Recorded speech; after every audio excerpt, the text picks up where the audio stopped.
Tim? No, the bars are back. We're back. Are we back? Yeah. Just carry on. This is working. Yeah, you are unmuted now and you're on camera. Gosh, well, I was playing such a beautiful improvisation there.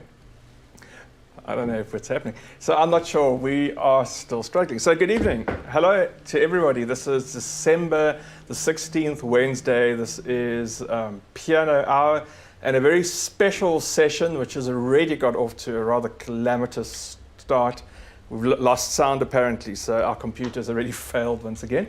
But we're going to forge on, soldier bravely forward. Because today is a special day. It is Beethoven's birthday, apparently, the 16th of December. I'm going to tell you more about that in a second. But more importantly, it is in fact 250 years, exactly 250 years since the birth of Ludwig the Great, an incredible Ludwig van Beethoven in 1770. And today is the day. So this whole month we have been having a number of Beethoven compositions in our programs. This is Beethoven Week, and today I'm having an entire Beethoven selection in my piano hour this evening. And I hope you are going to be able to join me and enjoy the selection of Beethoven's music. I'm sure there'll be something for everyone. It's incredible how much music Beethoven wrote and how varied it is. And it's also an incredible story. I'm going to be focusing almost entirely on the early part of Beethoven's life. This is a acknowledgement and celebration of his birth. And so it's really the early years that I'm going to be looking at. And I've learned a couple of new things about this from a number of sources, principally fascinating. I thought this was rather amusing. Beethoven, Ludwig van Beethoven, it's not von Beethoven. A lot of people think it's von Beethoven, the aristocratic prefix, German prefix von, but it's van, as in the Dutch, V-A-N. His great-grandfather, his grandfather was Dutch, and van Beethoven actually means from the beet farm, Beethoven, the farm, the place where the beets are farmed. So van Beethoven, from the beet farm, is actually the original meaning of Beethoven, Ludwig van Beethoven's name. But surely it's his life and his music amounts to an incredible exploration, an incredible journey. So please, this is 6 o'clock. Join me. Stay with me for this hour. I hope our stream is going to survive and continue. Now, as I've said, Ludwig van Beethoven was baptized on the 17th of December, and by law at the time, general customary practice, and also by law, any birth had to be baptized within 24 hours. So it's always assumed that sometime on the day of the 16th, although it could have actually been on the 15th of December, Ludwig van Beethoven was born. He was the second of 7 children. His father was a court musician, and we're going to hear a lot about him shortly. And from a very young age, Ludwig showed incredible musical promise and musical aptitude. He started off playing the violin and soon took a great shine to playing the piano. And his father was very involved in coaching him, teaching him, and showing off this brilliant prodigy, this prowess of the young Beethoven himself. So I'm going to start off with 2 compositions, the very famous Minuet in G. And I found that when I was researching this piece, and I played it a few weeks ago, that it explained an interesting question or interesting issue for me. Beethoven wrote this in about 1776. So he was a very young man. I've got that date wrong, sorry. 1796, he was not that young. 1796, he was 25 or 26 years old. But he wrote it for orchestra originally, and the manuscript, like many of Beethoven's manuscripts, especially for some of the earlier works, disappeared. And only an arrangement that Beethoven made for piano survives. So in fact, the version that we know is not an original version for piano, it is an arrangement of an orchestral piece of music. And it explains the fact that the music is really complicated for a pianist. It doesn't really sit very well under the hands. And this is something that I was always puzzled about, how this music, the pianistic style of this piece for an early Beethoven piece was so different to everything else pianistically that Beethoven wrote, and explained by the fact that it was written for orchestra and arranged by Beethoven later for piano, and that's the only version we have. Straight after that, very famous, Beethoven's most celebrated composition, probably the most celebrated piece of piano music, or often played, should I say, Beethoven's Für Elise, title translating as For Elise. And interestingly enough, this piece of music, written in 1826, was written for, as I think, a very sincere and very gentle dedication to a young woman in his life. And there are three possible candidates, but none of them, his name was Elise, but Elise could have been a shortened name of something else. The original manuscript, again, is lost, and the entire publication of this piece rests on one copy that a musicologist made and published 60 years after Beethoven's death. And it is now even thought that, in fact, he might have not copied down the name correctly. In other words, he wrote down Elise, but it might have been Für Therese, which would have been one of the real, very prominent women in Beethoven's life at that time. But nevertheless, Für Elise, or Für Elise, is a piece of music that, as I say, is the most popular and regularly played piano music of all time. And these two very well-known short pieces by Ludwig van Beethoven are going to start us off on our 250th anniversary birthday here on the 16th of December 2020.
two of Beethoven's most popular, well-known compositions in the popular field there, the Minuet in G, written when he was just a very young man of 25, and the Für Elise, written in approximately 1810.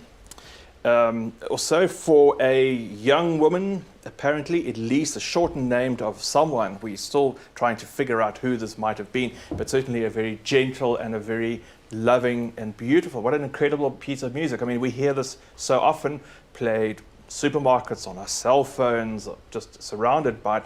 But when you think about Beethoven writing that music and you realize the sincerity of it, you realize what incredible beauty actually lies in there.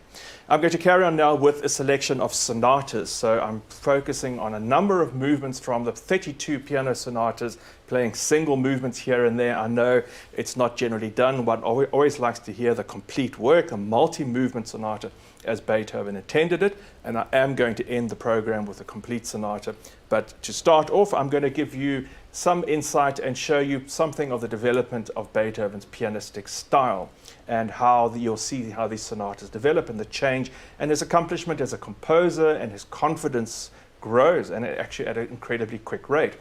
I'm very surprised at looking at these dates and seeing at the compositions how they actually work. Beethoven's first published composition, it was his Opus 1.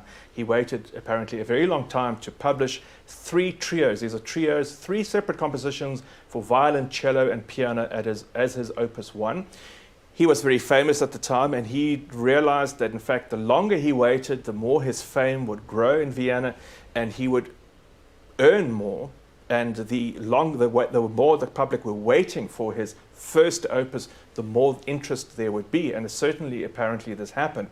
So even though these pieces are published together and published in such an incredible time in his art and his life, his output in his life, it seems to me that, in fact, some of the ideas might have actually been conceived or held back for some time, because it's incredible to see, with just in a space of 5 years or so, from approximately 1795 to 1800, the incredible rate at which his music changes.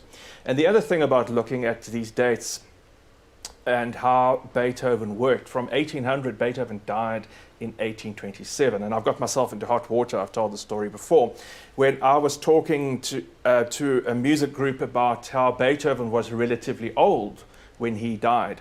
Because I was thinking, Schubert was in his late 20s, Gershwin, I think 31, Chopin 39, Mozart 36, and Beethoven is relatively old at 56 years old. And I've got a horrified look from the entire audience, who was staring at me aghast, of course, because every single one of them was probably well over 56. So I was trying to qualify in a relative term for the time.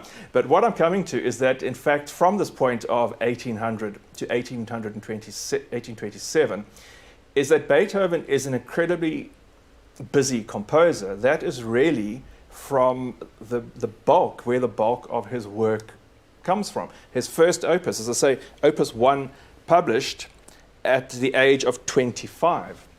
And when you think of Mozart, by the age of 25, Mozart's probably written 10 symphonies and 14 piano sonatas and hundreds of works that he's published, because Mozart was this brilliant child wunderkind, this brilliant composer who produced music just like that. Whereas Beethoven was someone who really struggled in his life, and the sense of struggle, I think, is something that's very important in his music. And you'll see how the music, he keeps creating music constantly until his very last days and last months. So I'm going to start off with the first movement of the Sonata Opus 2, number 1. This is the first of the 32 piano sonatas that Beethoven published. Very delicate work, full of energy, but delicate. You can see the very sparse writing. The piano of the time, studying under the composer Joseph Haydn, but still at the same time there's this Beethoven drama, this emphatic drive in the music, and sudden outbursts and sudden contrasts of sound.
First movement there of the first published sonata, Opus 2, number 1, in F minor by Beethoven. You really get the sense, despite the very sparse, very careful writing, the very openly notated music, the real stamp of Beethoven.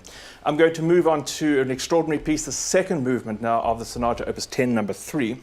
And this really gives us a reflection out of something which I think is very much an important part of Beethoven's life, that really I think is a very informing notion into the understanding of the composer as a whole, and that is the relationship with his father. Now, as I said, his father was a court musician who had a fine voice. He sang, he was employed as a singer in the court, and also to teach the young children in the local court. And when his father, the young Ludwig's father, was aware, and certainly would have been aware of the great success of the young Mozart, he decided that this was an opportunity for him to exploit Ludwig, the young Ludwig, in the same way. And certainly you can imagine he would have been very frustrated teaching the children, these very well-to-do children at the court, while his son, who was 10 times more talented and brilliant as a musician, was at home. Mozart himself had been a big success. He had played in all the courts around Europe at the time. And I talked about this, that apparently on one 3-month tour where his father, Mozart's father, had taken the children on a European tour of various courts, they earned enough money in 3 months to sustain the family for 3 years. Now, of course, Beethoven's father didn't quite have the same contacts, even although he was in the local court. He didn't have the same ease and charm of mixing and being able to promote his young son in the same way. Instead, he spent many of his nights drinking excessively and was incredibly, had an abusive manner, apparently, with his entire family, but particularly with the young boy Ludwig. At one point, he was so obsessed by this idea that he was going to promote Ludwig as a brilliant follow-up to Mozart that he, in fact, hired a local piano teacher who came to live with them in their house to train Ludwig at the piano and to further his studies. So much so that this gentleman, who used to not sleep very regularly and had problems of his own, would wake Ludwig up in the middle of the night and demand that he had a lesson and practice excessively beating Ludwig. And apparently Ludwig's father beat the young boy physically, regularly. And I have read this somewhere that, in fact, on one occasion he beat him so badly that it almost cost him his life. The young child almost died. Now, being at the hands of an abusive father like that, especially with someone who is actually has great ambitions to exploit your ability and your talent and to promote your talent in such an extreme level must have been an incredibly difficult thing for him to deal with. At one point, after a number of years, Ludwig had to go off to actually support his family. Remember, there were 7 children. His mother had died, and he was working in a church as an organist to find extra money to support the family. And after a while, the father's drinking got so excessive that he in fact lost his voice and couldn't sing. And as a kind of pity token gesture, the court continued to pay him a basic amount. Ludwig at some point had to interject and plea with the employer, the court, to actually pay half of the salary to him in order to be able to support the rest of the family, to look after the children, because his father was just drinking the entire monthly earnings away. And you can imagine this was a situation that Beethoven, the young Ludwig van Beethoven, wanted to get away from quite quickly and try and find his own life and his own way. But certainly, as I said, it informs so much about the music of the composer. And one of the pieces which I find extraordinary, this is an Opus 10 sonata, Opus 10 number 3, composed in 1798. This is only a few years after what I've just played. And I would like to play for you the second movement, Largo e Mesto, and with Largo being slow and with great sadness. It's an extraordinary piece of music for such a young composer. It has incredible depth. I think it really is unique in Beethoven's pianistic outpoint in terms of the direct sorrow and despair that is expressed in this music. There is no covering it up. There is no trying to make it presentable, palatable, light or elegant. It is really Beethoven presenting the most despairing moments as a young man in music. So this is the second movement from the sonata, Opus 10, number 3.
the second movement, the slow movement, largo e mesto, slow and sadly with great sorrow, really one of the most directly, overtly sad and desperately drama-filled pieces by the young Ludwig van Beethoven.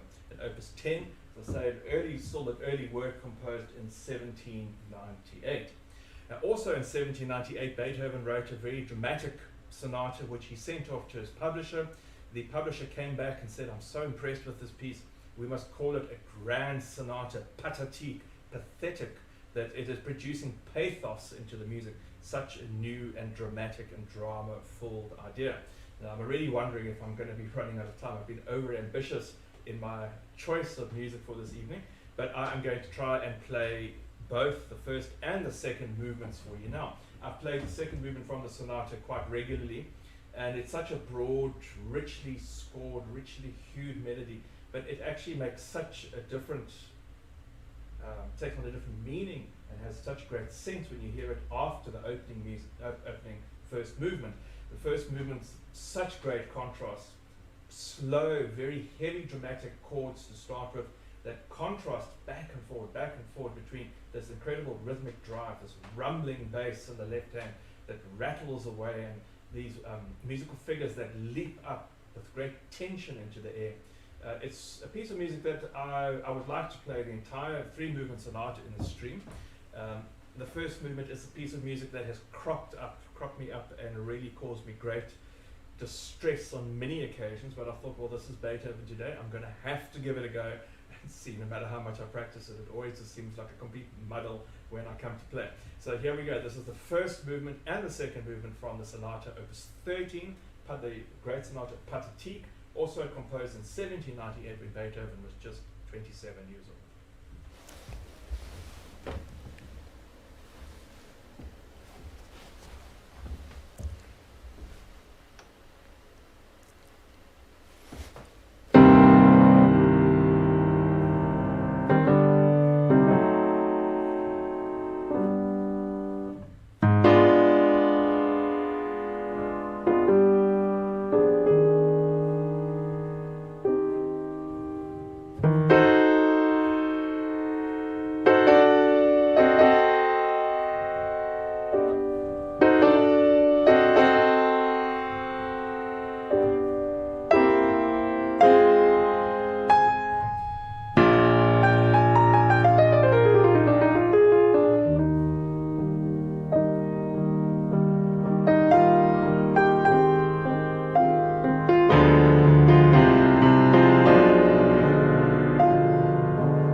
the first and the second movements there of the Sonata Opus 13 in C minor by Ludwig van Beethoven, the Pathétique. As I said, that beautiful, richly scored, slow movement, the Adagio, the Pathétique Adagio, and before that, that very dramatic contrast with very slow, heavy chords, and then that fast, explosive moment, a piece of music that I said seems to get away from me every time, and it didn't fail me then. It got away once more. So that we will leave behind. I will move on to music now of a little bit of the same period, but slightly later. The sonatas Opus 22 and Opus 27 of 1800 and 1801. So now Beethoven is 30 and 31 years old. And his the deafness, which was the incredible fate as he saw it, the incredible twist of fate that happened to him that as a composer, and that he saw his life unfolding before him as a promising pianist, a brilliant pianist of the day, and really one of the most brilliant virtuosos of the time in Vienna.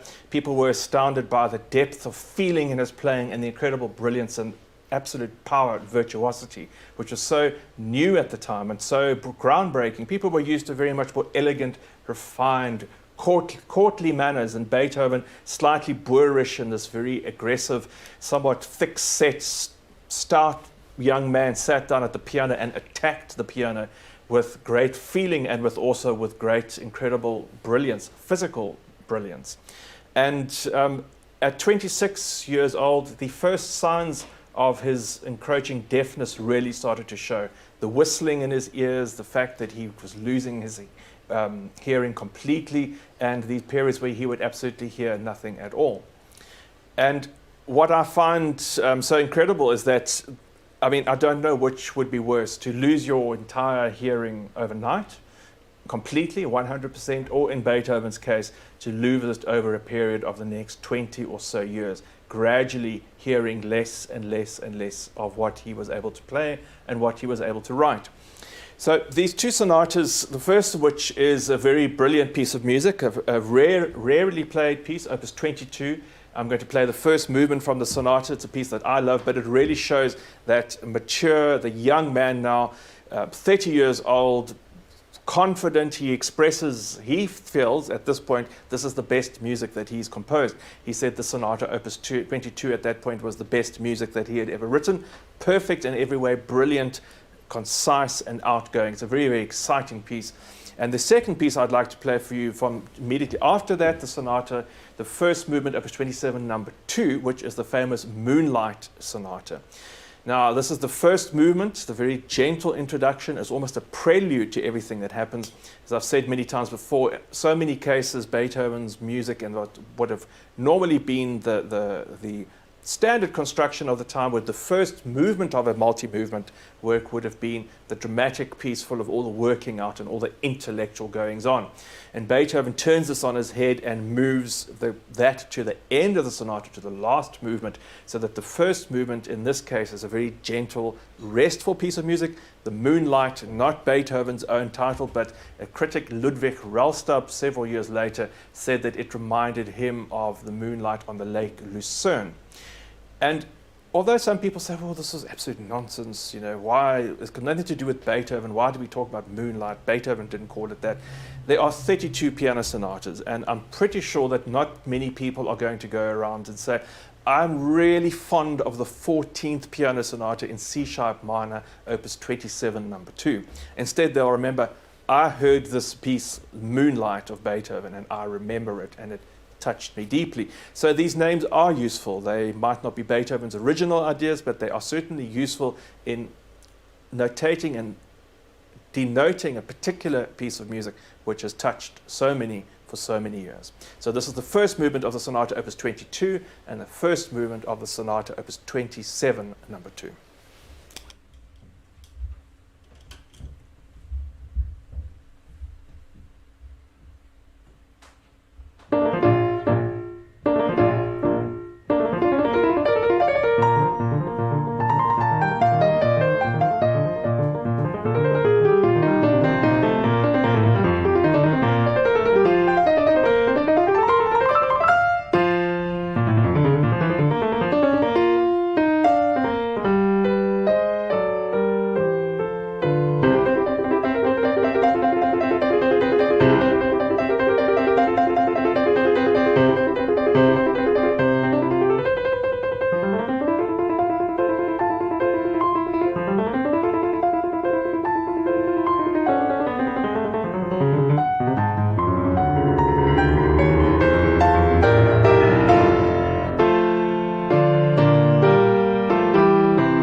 Well, we all know that Beethoven's Moonlight Sonata, the first movement of the sonata, opus 27, number 2, not Beethoven's own title, but certainly a very fitting title in many people's minds, and certainly one of those pieces that really, I think, Beethoven expresses his incredible frustration and sadness and sense of loss with the world.